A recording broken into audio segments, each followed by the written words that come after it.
Está creciendo la epidemia de COVID-19 en Colombia de manera exponencial. ¿Se estará aplanando la curva? ¿Cuándo será el pico de la epidemia? Aquí se los explico.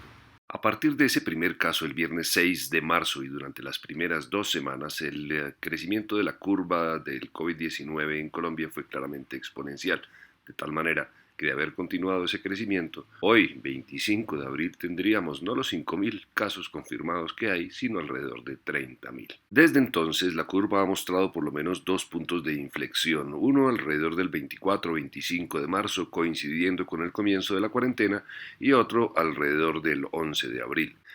Otra manera de entender esa curva es a través de la tasa de duplicación. Cada cuántos días se están duplicando los casos en Colombia. Como vemos, en esa tercera semana de marzo, el número de pacientes confirmados con COVID-19 en Colombia se estaba duplicando cada 2 días o menos.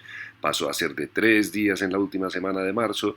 En abril estuvo varios días rondando la semana. Cada 7 días se duplicaban los casos y en la actualidad vamos en 10. Cada 10 días se duplica el número total de casos confirmados de COVID-19 en Colombia. Otra forma de explicar lo mismo es a través de la tasa de crecimiento diario, en qué porcentaje, en qué proporción crecen día a día el total de pacientes confirmados. Vemos cómo a finales de marzo, primeros días de abril, el crecimiento era alrededor de un 15% diario, bajó luego a situarse alrededor del 10% y en la actualidad está rondando el 4, 5, 6% de crecimiento diario.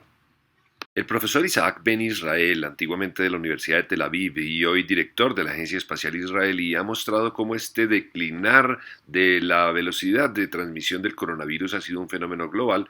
Lo muestra aquí en Israel, en donde resalto un gráfico muy parecido a lo que hemos visto en Colombia, pero también lo ha analizado en algunos otros países del mundo, principalmente países europeos y Estados Unidos. Si replicamos los estudios del profesor Ben Israel en América Latina, vemos que aquí ha pasado algo similar. Volvamos al gráfico de la reducción de la tasa de crecimiento diario en Colombia y aquí le añado dos países que han sido reconocidos por tener unas políticas laxas de control del COVID-19, que son Brasil y México. Sin embargo, vemos también una reducción de esa tasa de crecimiento. Si le añadimos otros países de la región, vemos que este es un fenómeno global.